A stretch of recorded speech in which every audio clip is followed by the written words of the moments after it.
in the depths of space, where silence reigns absolute and death comes without warning, humanity learned a truth that would shake the foundations of galactic civilization. Sometimes, the greatest victories come from the smallest gestures of defiance. When Captain Elena Rodriguez received the transmission that would change everything, she was cleaning her fingernails with a bent paperclip in the cramped quarters of the UES Defiant, humanity's most outdated military vessel. The message was simple, devastating, and absolute. Earth had fallen. The hegemony's 1,000-ship armada had swept through human space like a cosmic wildfire, leaving nothing but debris and silence in their wake. But the aliens had made one crucial mistake.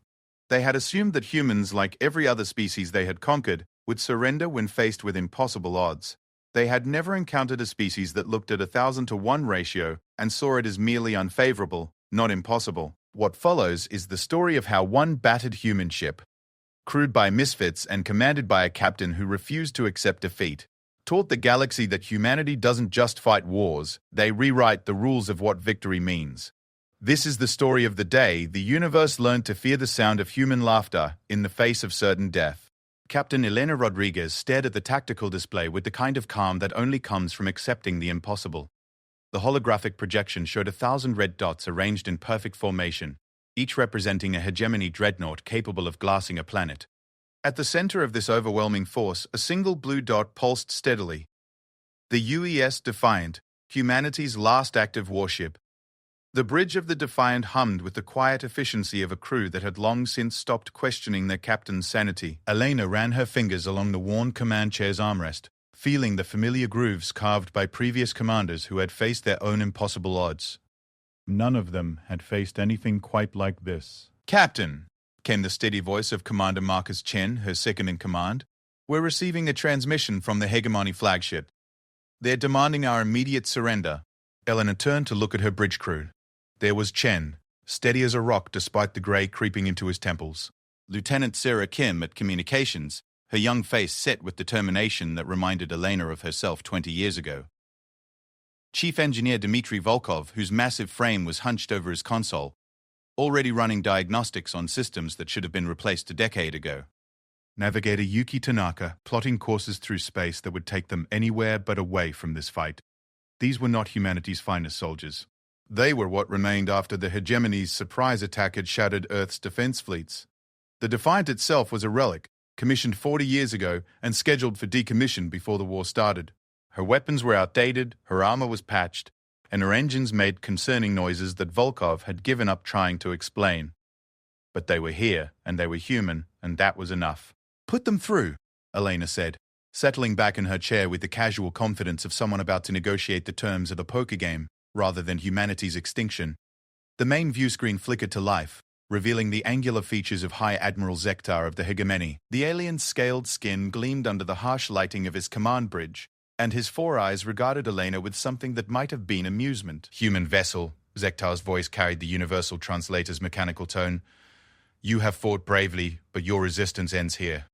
Surrender your ship and your crew will be granted quick deaths. Continue this futile struggle, and we will make your suffering legendary throughout the galaxy."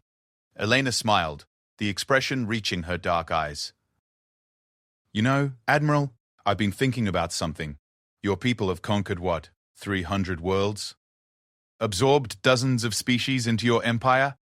347 worlds, Zektar corrected, his chest swelling with pride. The hegemony's expansion knows no bounds. Right, 347. And in all those conquests, all those battles against inferior species, how many of your ships have you lost? The alien's expression shifted slightly. Losses are inevitable in any military campaign. The hegemony accepts these sacrifices for the greater glory of expansion. That wasn't my question, Elena said, leaning forward. I asked how many ships you've lost. Total. In your entire history of conquest. There was a pause. Elena could see other hegemony officers moving in the background of the transmission, their scaled faces turning toward their admiral with something that looked like curiosity. Perhaps 50 vessels, Zektar admitted, mostly to accidents or technical failures. The resistance of primitive species is rarely significant enough to... 50 ships, Elena interrupted. In 347 conquests. That's impressive efficiency. Really, I mean that. You've built quite a reputation for overwhelming force and minimal losses. Your point, human? Elena's smile widened.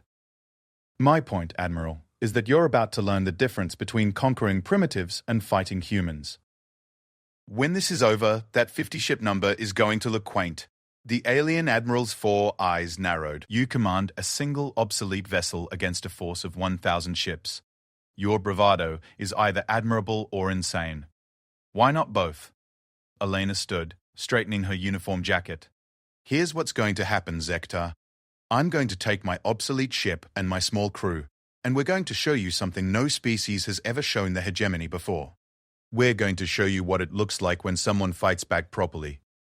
Captain, Chen murmured behind her, the tactical situation is exactly what it appears to be. Elena finished without turning around.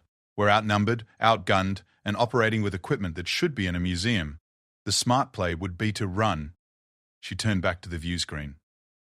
But running isn't really humanity's style, is it? We're the species that looked at a mountain and decided to climb it because it was there. We're the people who sailed across oceans without knowing what was on the other side. We split atoms, walked on the moon, and figured out how to make computers think.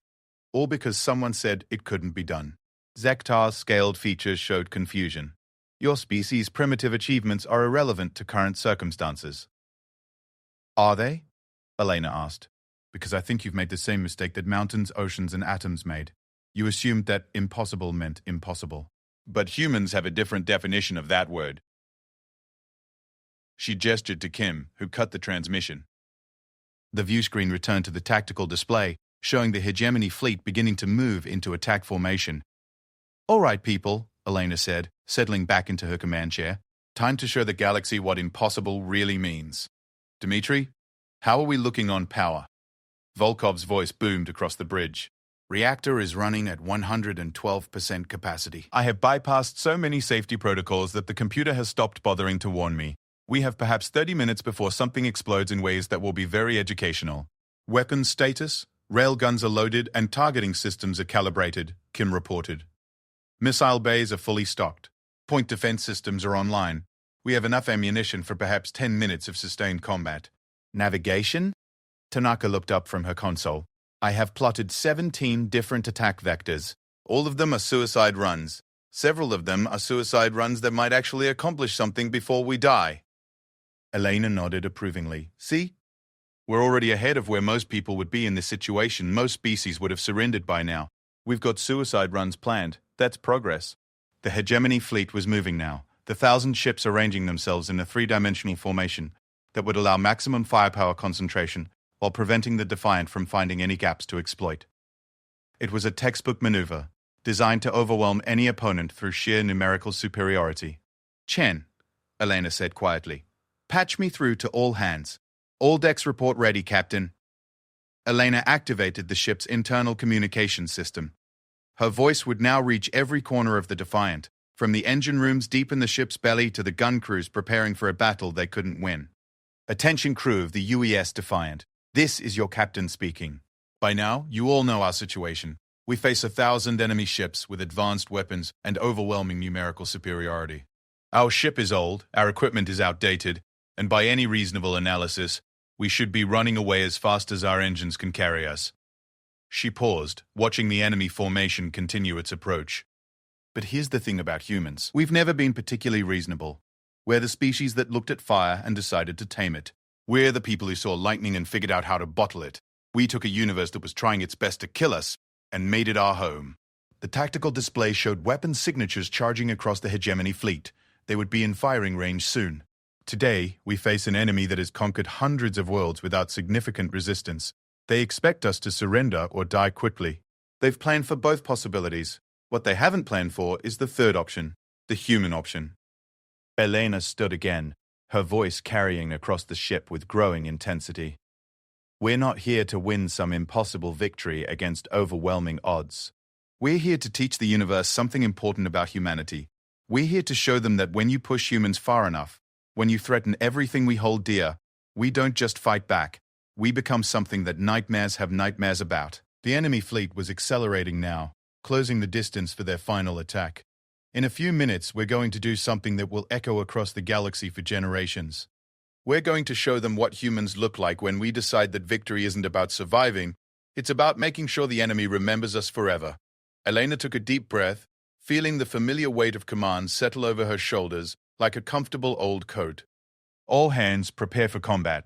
Today, we write a chapter in human history that will make our children proud and our enemies wake up screaming. Today, we show the galaxy what humanity really means. She cut the transmission and looked around the bridge. Her crew was ready, their faces set with the kind of determination that had carried humans from caves to the stars. Dimitri, she said softly, remember those safety protocols you bypassed? Yes, Captain. Bypass a few more. Kim, target their flagship. Tanaka, plot a course directly through the center of their formation. Chen, prepare to launch everything we have on my mark. The enemy fleet opened fire, and space lit up with enough energy to crack a moon. The Defiant shields flared as the first wave of attacks struck home, but the ship held together through a combination of human engineering and sheer bloody-mindedness. Return fire, Elena ordered, and the Defiant's weapons spoke with a voice that would teach the galaxy to fear the sound of human defiance. The last battle for humanity had begun, and the universe was about to learn that sometimes one ship, crewed by stubborn humans, was exactly enough. The Defiant carved through space like a bullet fired by an angry god, its hull screaming as overlapping shield frequencies fought to keep the ship intact against impossible odds. Elena gripped her command chair as the vessel lurched through another impossible maneuver, watching the tactical display paint a picture that should have been their death warrant. Shields down to 60%. Kim reported, her voice steady despite the fact that they were flying through a storm of energy weapons that could vaporize a city. Hull integrity holding, but we're taking microfractures along sections 7 through 12. Dimitri, how are those engines holding up? Volkov's laughter boomed across the bridge, the sound carrying equal parts madness and joy. Captain, I have made these engines do things that violate several laws of physics and at least 3 engineering principles that I helped write. They are singing songs that no machine should know how to sing, but they are still pushing us forward. The Defiant rolled hard to starboard, threading the needle between 2 hegemony dreadnoughts whose combined firepower could have sterilized a continent. Elena watched the distance readings flash past on her screen, calculating angles and trajectories with the kind of intuitive mathematics that came from 20 years of combat experience. Tanaka, bring us around bearing 27 Mark IV, put us right in the middle of their formation. Captain, Chen said quietly, flying into the center of their fleet is exactly where they don't expect us to be. Elena finished. That's the thing about fighting overwhelming odds, Marcus. You can't play by conventional rules because conventional rules are designed for conventional situations. There's nothing conventional about what we're doing here. The hegemony fleet was reacting to their presence like an immune system fighting an infection. Ships were repositioning themselves, trying to establish clear firing solutions while avoiding hitting each other with their own weapons. It was a complex dance of massive vessels, each one following protocols designed for fighting conventional enemies who would behave in predictable ways. But humans had never been particularly predictable. Targeting solution acquired on the flagship, Kim announced. Admiral Zektar's ship is 2 kilometers off our port bow. Fire everything, Elena ordered. The Defiant's railguns spoke with voices like thunder, hurling projectiles at significant fractions of the speed of light. Missiles streaked away from the ship's tubes, their drives painting brief stars against the darkness. Point defense lasers reached out to clear a path, burning through incoming ordnance with surgical precision. The hegemony flagship's shields flared and held, but Elena could see the energy readings fluctuating as the alien ship struggled to absorb the concentrated firepower. More importantly, she could see the confusion spreading through the enemy formation as they tried to understand what the humans were trying to accomplish. They're adapting their formation, Tanaka reported. Closing ranks to prevent us from using their size against them. Let them close ranks, Elena said with a smile that would have made a shark nervous. The closer they get to each other, the better this works. The Defiant spun through a vertical loop that would have turned its crew into paste if not for the inertial compensators, emerging from the maneuver with its weapons trained on a cluster of hegemony cruisers. This time, Elena didn't order an attack on the ships themselves. Kim, target their engine outputs, not the ships. B engines. Captain, trust me. The Defiant's weapons lanced out again, this time focusing on the massive drive cores that kept the alien vessels moving. The railgun rounds punched through shield matrices optimized for stopping direct attacks on hull sections, finding the vulnerable plasma conduits that fed power to the propulsion systems. One hegemony cruiser suddenly lurched to port as its starboard engines cut out. Another began spinning slowly as asymmetric thrust sent it tumbling through space. A third ship's engines overloaded completely, sending it drifting helplessly through the formation. Now they're starting to get in each other's way, Elena observed with satisfaction. A formation is only as strong as its ability to maneuver, and it's hard to maneuver when your own ships are becoming obstacles. The tactical display was beginning to show the effects of her strategy. The hegemony fleet, designed for overwhelming firepower against stationary or predictably moving targets, was struggling to maintain coherent fire patterns while avoiding collisions with their own disabled vessels. "Captain," Chen said, understanding beginning to dawn in his voice. "You're not trying to destroy their fleet. You're trying to turn it into chaos." 1,000 ships is an impressive force, Elena agreed, but only if they can all shoot in the same direction without hitting each other. Take away their ability to coordinate, and suddenly you don't have a fleet. You have 1,000 individual ships all trying not to crash into each other. The hegemony was beginning to understand this as well. Elena could see new movement patterns emerging in their formation as they tried to compensate for the disabled vessels. But every adjustment they made created new vulnerabilities, new opportunities for a small, fast ship with a crew crazy enough to exploit them.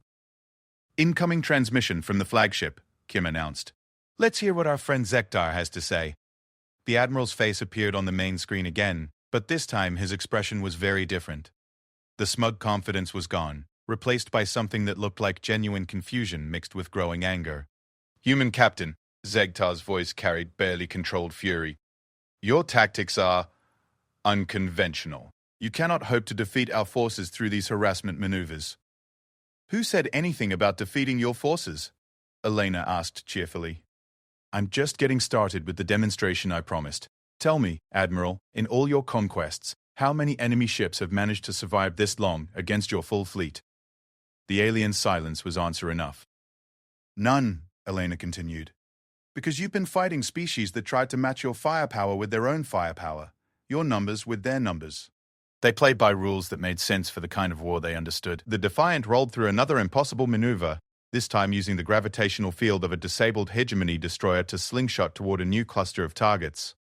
"But humans don't play by other people's rules," Elena said. "We make up our own rules as we go along. And right now, the rules are very simple. Your 1,000 ships are becoming your biggest weakness." She cut the transmission and turned to her crew. "Dmitri, how much more can we push those engines?" "Captain, I have exceeded every specification so thoroughly that the engine room computer has given up and started displaying religious poetry instead of diagnostic readouts. But if you need more power, I will find it. Find it." "Tanaka, plot a course through sections 7 through 15 of their formation." "Kim, prepare a full spread of missiles, but don't arm them for ship-to-ship combat. I want them configured for maximum electromagnetic pulse generation." "MEF missiles against shielded ships won't do significant damage," Chen pointed out. "They're not supposed to do damage," Elena explained. "They're supposed to do something much more interesting." The Defiant accelerated into the heart of the enemy formation, its hull glowing from the heat of weapons impacts. The ship's point defense systems worked overtime, burning through incoming fire with mechanical precision. But Elena's attention was focused on the positioning of the hegemony vessels, watching the way they moved and reacted to her ship's presence. "Now," she ordered. 30 missiles streaked away from the Defiant, each one programmed with a specific trajectory that would take it deep into the enemy formation before detonating. They weren't designed to destroy ships, but to do something far more subtle and devastating.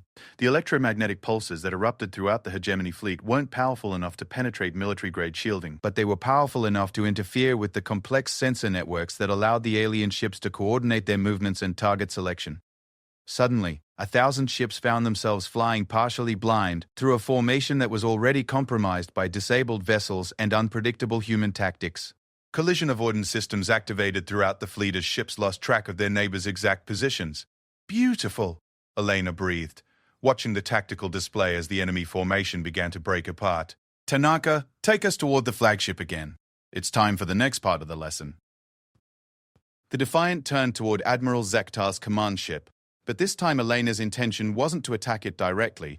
Instead, she brought her ship into a high-speed orbit around the massive vessel, using its own bulk as cover while systematically targeting the ships around it. Every time a hegemony vessel tried to get a clear shot at the Defiant, It found itself either blocked by the flagship or forced to fire through areas where friendly ships might be caught in the crossfire. The alien fleet's overwhelming numbers were becoming a liability as they struggled to bring their weapons to bear without risking friendly fire incidents. Their fleet commander is trying to establish new formation patterns, Tanaka reported. But every time they start to reorganize, our position forces them to recalculate. That's the thing about tactics, Elena said. Everyone has a plan until they meet an enemy that refuses to follow the script. We're not fighting the battle they prepared for. We're fighting a completely different kind of war. The Defiance weapons spoke again, this time targeting the communication arrays on several hegemony vessels. Elena wasn't trying to destroy the ships, just to complicate their ability to coordinate with each other. Every communication link that went down made the fleet a little more blind, a little more likely to make mistakes. Captain, Kim said, her voice tight with concentration as she monitored enemy communications. They're starting to panic. Individual ship commanders are requesting permission to break formation and engage us independently. And if Zektar grants those requests, then his 1,000-ship fleet becomes 1,000 individual ships, each one fighting its own battle without coordination or mutual support. Elena's smile was predatory. And if he refuses those requests? Then he keeps a formation that's increasingly ineffective while his ship commanders lose confidence in his leadership. Either way, we win this phase of the engagement. Elena settled back in her command chair, watching the chaos spreading through the enemy fleet. Chen, how are we doing on structural integrity? Better than we have any right to be, her first officer admitted. We've taken hits that should have crippled us, but the ship is holding together through what I can only describe as mechanical stubbornness. Humans build things to last, Elena observed. Even when we don't know how long they'll need to last or what they'll need to last against. The Defiant might be old, but she was built by people who understood that sometimes you need equipment that can do impossible things. The ship shuddered as another wave of weapons fire struck its shields, but the defensive systems held.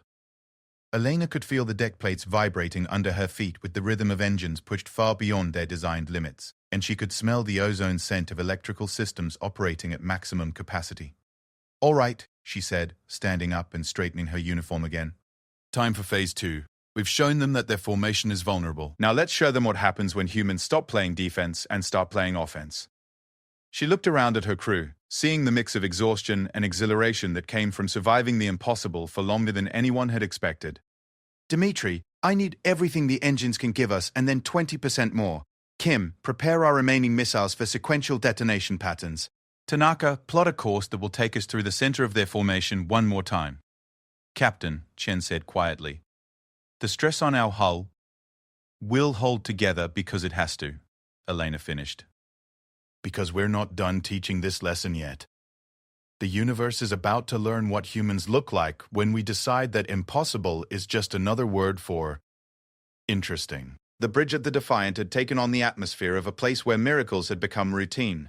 Warning lights flashed in patterns that the ship's original designers had never intended, displaying system statuses for equipment operating so far beyond normal parameters that the diagnostic computers had essentially given up trying to categorize the situation. Elena stood at the center of it all, her uniform torn at the shoulder where a console explosion had thrown debris, a small cut on her forehead that she hadn't bothered to treat.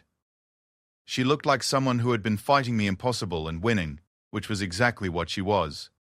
Damage report, she called out, not taking her eyes off the tactical display. Hull integrity down to 78%, Chen reported, his voice carrying the careful calm of someone reading numbers that should have meant they were already dead. We have structural compromises on decks 5 through 7, but emergency force fields are holding. Life support is stable, though we're operating on backup power in sections 12 through 18. Weapons status. Railgun ammunition down to 40%, Kim announced. Missile tubes are running low, but we still have enough for 2 more full spreads. Point defense systems are operating at 80% efficiency. We lost 3 laser clusters in the last engagement, but the remaining systems have compensated by increasing fire rates beyond safe limits. Which means they'll burn out if we push them much longer, but they'll burn out fighting. Elena nodded approvingly. That's the spirit. Dimitri, how are those impossible engines treating us? Volkov's response came through the comm system from the engine room, his voice nearly drowned out by sounds that no mechanical system should have been able to produce. Captain, I have discovered that if I bypass the plasma flow regulators and route power directly through the magnetic containment field, I can increase output by 37%. The only side effect is that the engine core now glows with colors that do not exist in any known spectrum. Is that a problem? Only if you are concerned about the fundamental nature of reality, which at this point seems like a luxury we cannot afford. Eleanor turned her attention back to the tactical situation. The hegemony fleet was still there, still massive, still overwhelming by any conventional analysis. But it no longer looked like the unstoppable force that had begun this engagement. Ships were scattered across a much wider area than their original formation, many of them moving in defensive patterns that suggested their commanders were more concerned with avoiding collisions than with coordinating attacks. The beauty of the situation was becoming clearer with every passing minute. The hegemony had brought 1,000 ships to this battle because 1,000 ships was obviously better than any smaller number, but they had never considered the possibility that 1,000 ships might become worse than 100 ships if the right kind of chaos was introduced into their formation. Tanaka, Elena said, show me the current dispersion pattern of their fleet. The main display shifted to show the three-dimensional positioning of the alien vessels. What had started as a tight, coordinated formation now looked more like a scattered debris field, with ships spread across thousands of kilometers as individual commanders tried to maintain safe distances from their neighbors while still attempting to engage the Defiant. They've lost cohesion, Tanaka observed. Their maximum effective firing solutions have dropped by approximately 60% because they can't maintain overlapping fields of fire without risking friendly fire incidents. And their maneuverability? Severely compromised.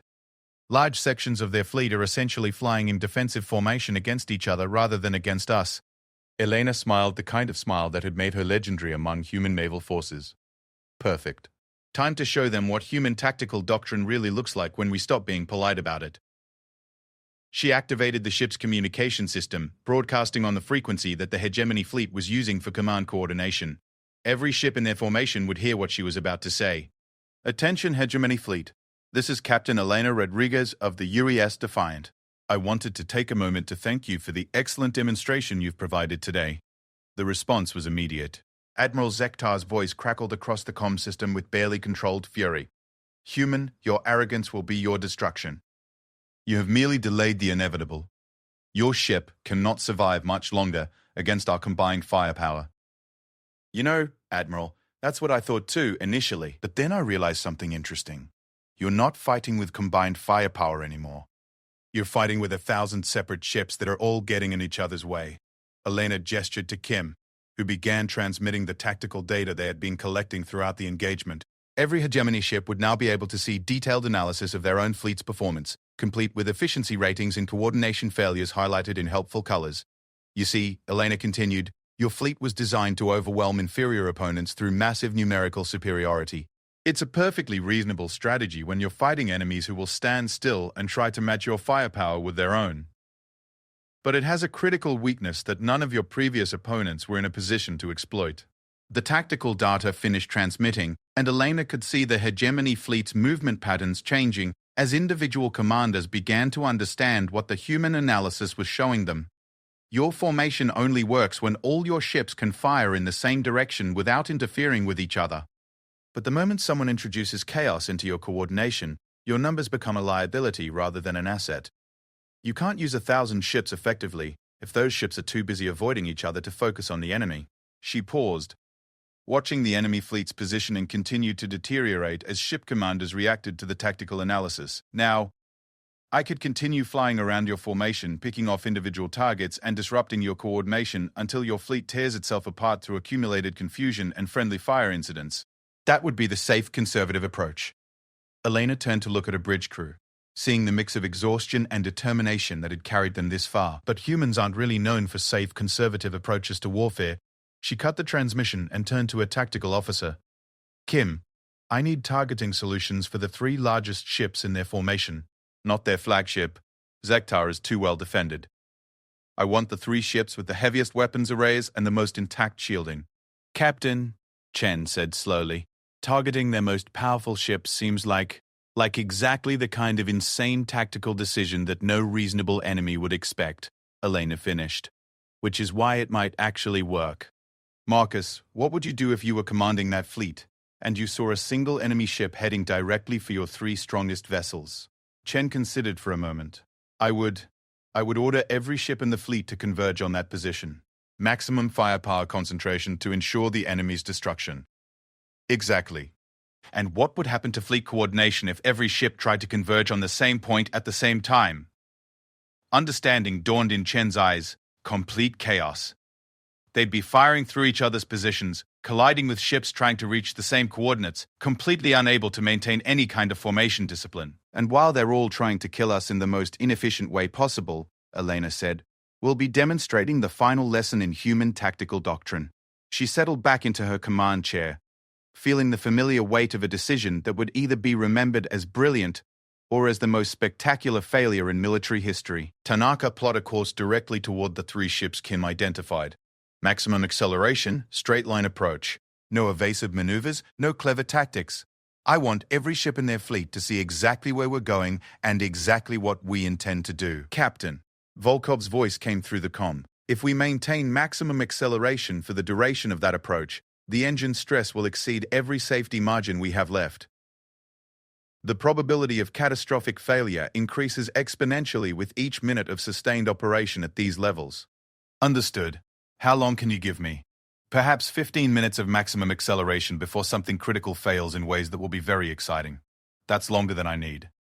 Elena turned to Kim. Prepare all remaining missiles for simultaneous launch. I want them programmed for delayed detonation triggered by proximity to enemy vessels. Spread the detonation timing across a 60-second window. All missiles, simultaneous launch? Kim's voice carried a note of disbelief. Captain, that will leave us with no long-range offensive capability. We won't need long-range offensive capability for what comes next. Elena stood up, straightening her torn uniform one more time. Around her, the bridge crew worked with the smooth efficiency of people who had learned to perform impossible tasks as a matter of routine. She could feel the ship beginning to accelerate, the deck plates vibrating with the strain of engines pushed beyond their design limits. All hands, she announced over the ship's communication system. This is the captain. In approximately 12 minutes, we will be conducting the final phase of today's educational demonstration. What we are about to attempt has never been tried before, largely because no one has ever been crazy enough to consider it a viable tactical option. The hegemony fleet was reacting exactly as Elena had predicted. Ships were breaking from their scattered formations, converging on the Defiant's projected course with the single-minded determination of predators moving in for a kill. The tactical display showed hundreds of vessels accelerating toward the same point in space, their coordination dissolving as individual commanders focused on being the one to destroy the human ship.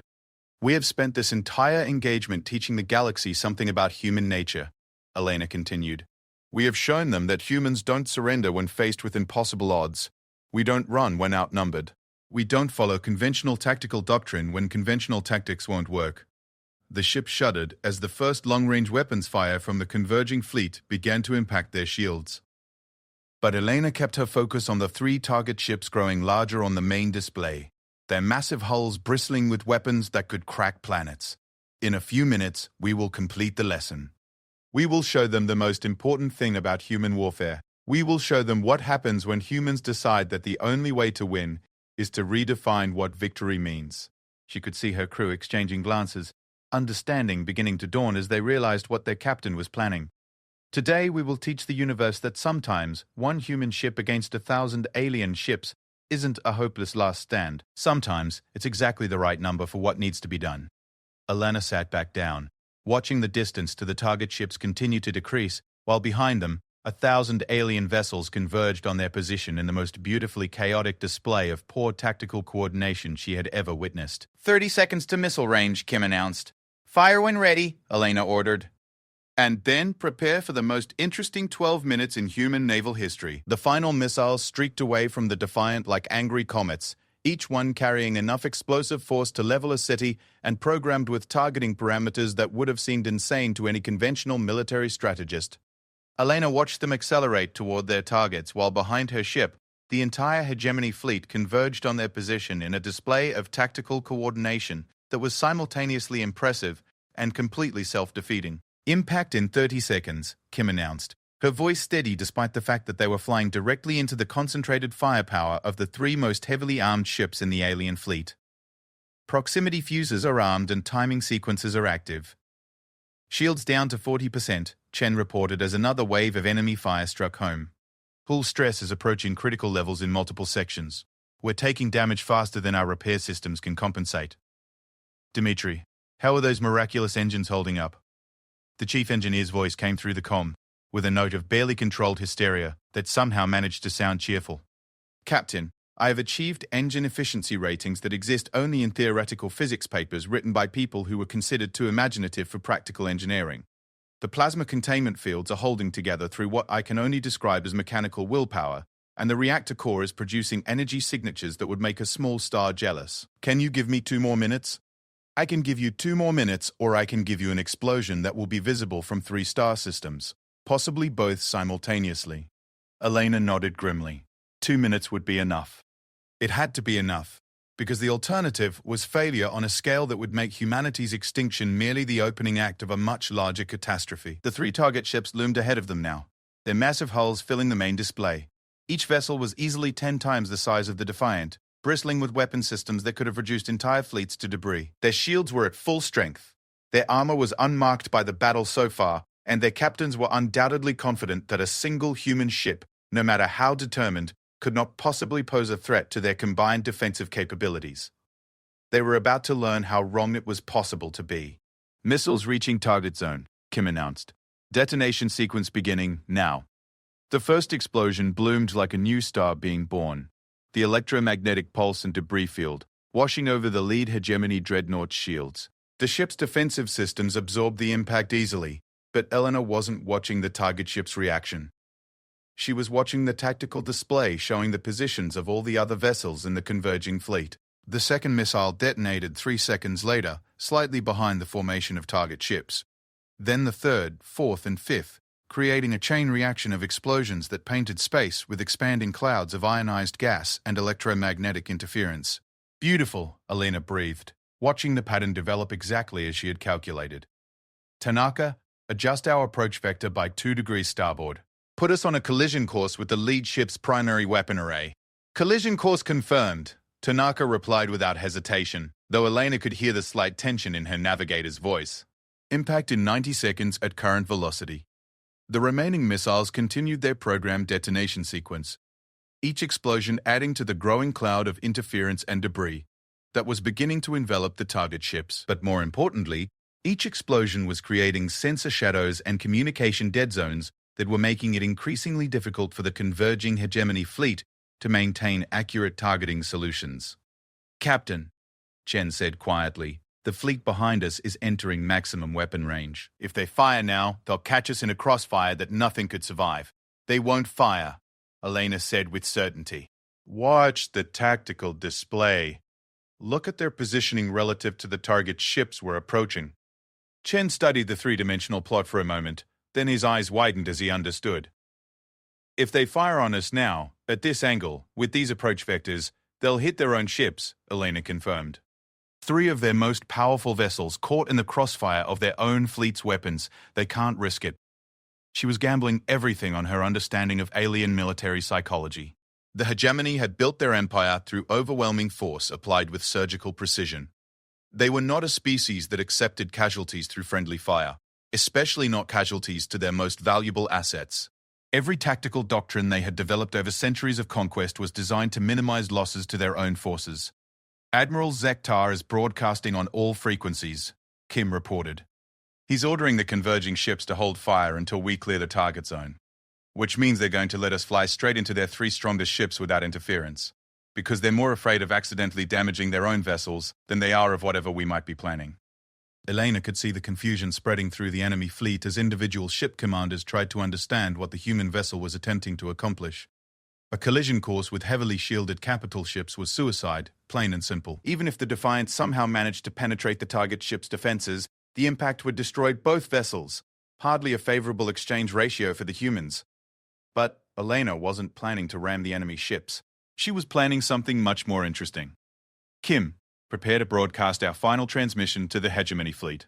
I want every ship to receive this message simultaneously. Ready, Captain. Attention, Admiral Zektar and the ships of the hegemony fleet. This is Captain Elena Rodriguez, and I wanted to personally thank you for providing such an excellent demonstration of why numerical superiority isn't always an advantage. The Defiant was close enough now that Elena could see details on the hull of the lead target ship, weapon ports, sensor arrays, the subtle geometric patterns that marked it as a vessel built by a species that valued perfect order and absolute control. Over the past hour, you have seen what happens when a single human ship refuses to follow the tactical playbook that your previous enemies have used. You've experienced what we call asymmetric warfare, the art of turning an enemy's strengths into weaknesses. The ship shuddered as point defense fire from the target vessels began to impact their shields, but Elena kept her attention focused on the mission. They were committed now. Everything depended on the next 60 seconds. But what you're about to witness is something different. What you're about to see is the reason that humans have never accepted defeat, no matter how impossible the odds. You're about to learn what we mean when we say that sometimes the only way to win is to change the rules of the game entirely. Elena cut the transmission and turned to her crew. All hands prepare for transition to combat maneuvering. Dimitri, I need everything the engines have left. Chen, transfer all available power to forward shields. Kim, prepare to execute Tactical Program Omega on my mark. Captain, Chen said, his voice carrying the careful tone of someone about to voice an obvious objection. Tactical Program Omega requires us to... I know exactly what it requires, Elena interrupted, and I know it's never been tested under combat conditions. But that's what makes it perfect for this situation. The enemy can't prepare for tactics that we've never used before ourselves. The distance to the target ship was measured in seconds now. Elena could see the alien vessel's weapon systems tracking their approach, calculating firing solutions for the moment when they would be close enough for guaranteed hits. The hegemony commander was probably confident that the human ship would break off its suicide run at the last moment, or that if it didn't, the resulting collision would eliminate the pest that had been disrupting their formation for the past hour. 30 seconds to impact, Tanaka announced. Execute Omega, Elena ordered. What happened next would have been impossible to predict for any observer who didn't understand the true nature of human engineering and the lengths to which desperate people could push equipment beyond its design parameters. The Defiant's engines, already operating at levels that violated several fundamental principles of physics, suddenly redirected their entire output through the ship's magnetic field generators. The vessel's hull began to glow with an electromagnetic field so powerful that it started interfering with the gravitational sensors of nearby ships. But that wasn't the impossible part. The impossible part was what Elena did with that magnetic field. Transition complete. Dimitri's voice came through the comm system, sounding like a man who had just witnessed a miracle and wasn't entirely sure he believed it. We are now operating as a directed electromagnetic pulse generator with a ship attached to it, rather than a ship with electromagnetic systems. The Defiant struck the hegemony dreadnought's shields, not as a physical projectile, but as a massive electromagnetic disruption that propagated through the target ship's defensive grid like a virus attacking an immune system. The alien vessel's shields, designed to stop kinetic and energy weapons, had no protocols for dealing with an attack that turned the ship's own defensive systems against themselves. The electromagnetic pulse that followed lit up space like a small sun going nova. But instead of expanding equally in all directions, the field was channeled and directed by the Defiant's modified systems, creating a focused wave of disruption that propagated through the entire cluster of target ships and then beyond, reaching out toward the converging fleet like invisible lightning. Every hegemony ship in a 50-kilometer radius suddenly found their shield generators overloading, their weapon systems cycling through random targeting solutions, and their navigation computers displaying error messages in languages that their databases didn't recognize. Direct hit, Kim reported with wonder in her voice. All 3 target ships are showing critical systems failures. Their shields are down, their weapons are offline, and their navigation systems are completely inoperative. And the fleet behind us? 57 ships showing various levels of systems disruption. They're alive, but they're effectively dead in the water until they can restart their primary computers. Elena looked around at her bridge crew, seeing the mix of exhaustion and amazement that came from successfully executing a plan that should have been impossible. Status of the Defiant? Engines are offline, Dimitri reported. I have achieved the theoretical maximum possible failure of every system we have, but we are still alive and the hull is still intact. I am not entirely certain how this is possible, but I am willing to accept it as a gift from whatever gods watch over engineers who refuse to accept the limitations of physics. Life support? Stable on backup power. We have perhaps 4 hours of air and heat before things become uncomfortable. Elena nodded, then opened a channel to the hegemony fleet. Admiral Zektar, this is Captain Rodriguez. I believe we need to discuss new terms for this engagement.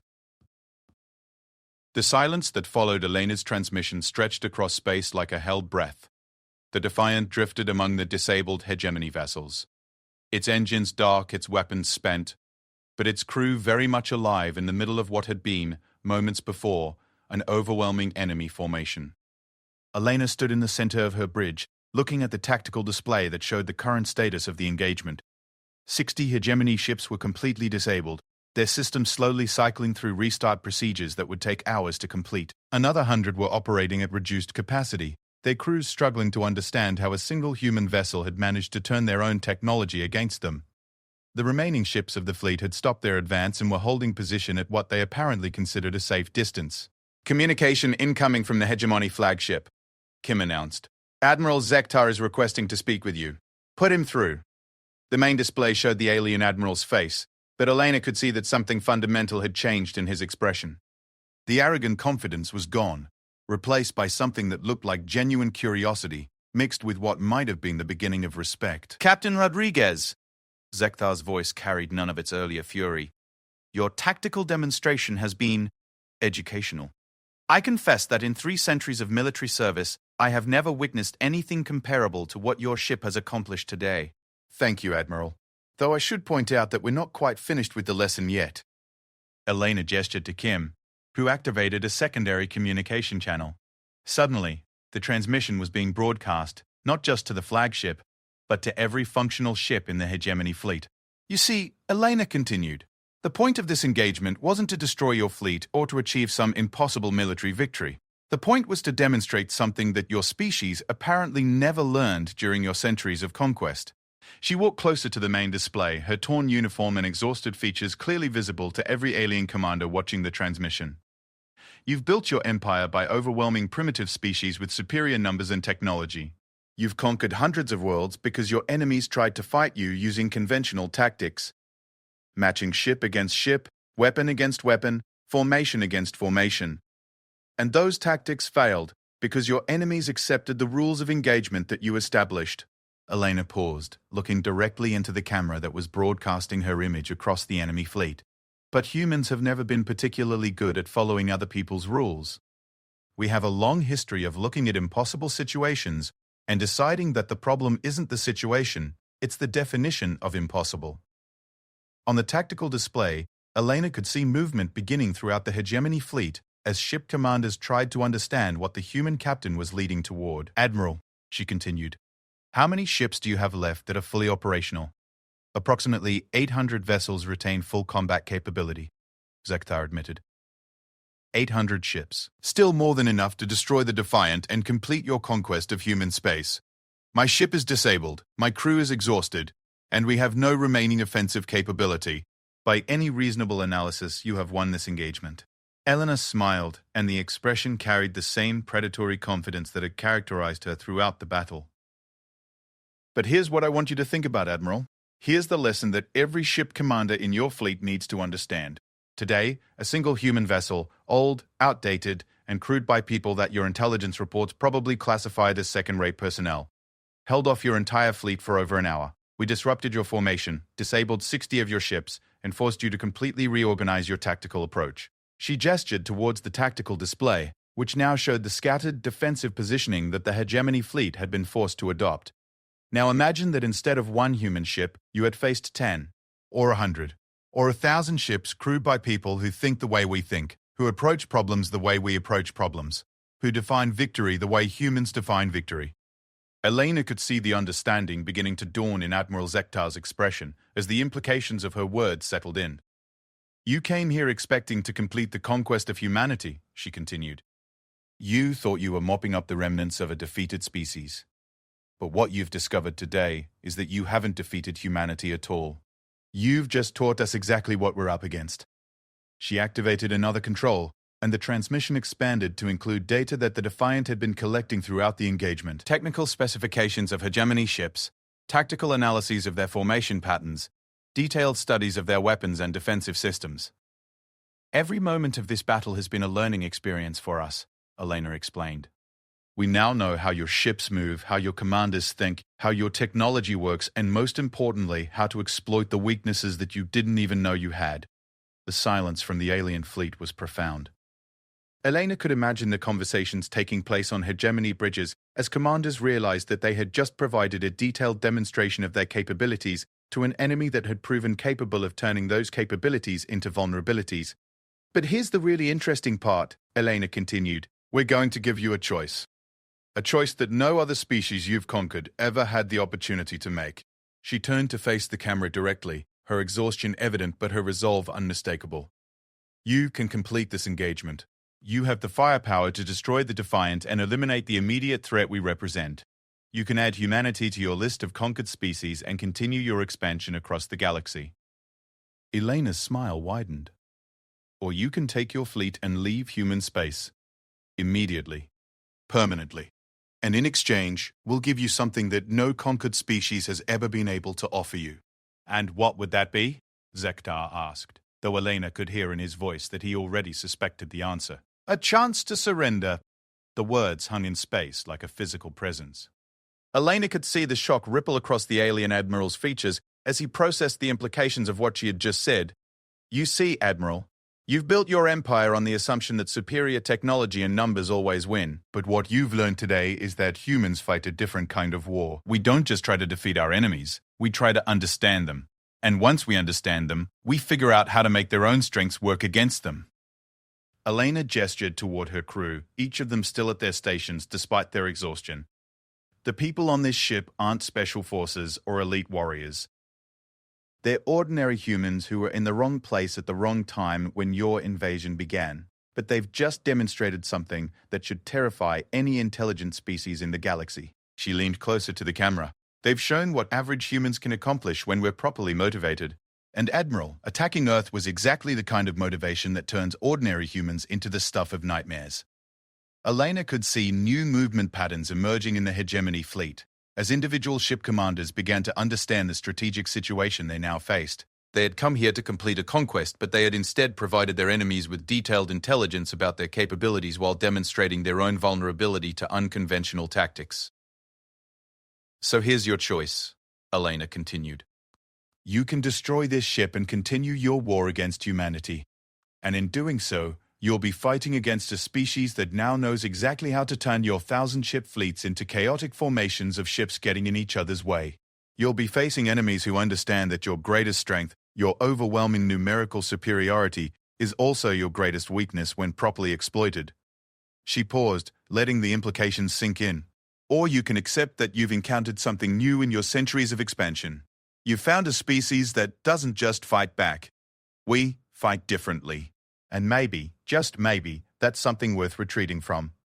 The communication channel fell silent, except for the background hum of ships and systems. Elena could feel her crew watching her, understanding that they were witnessing a moment that would reshape the balance of power in the galaxy regardless of how it ended.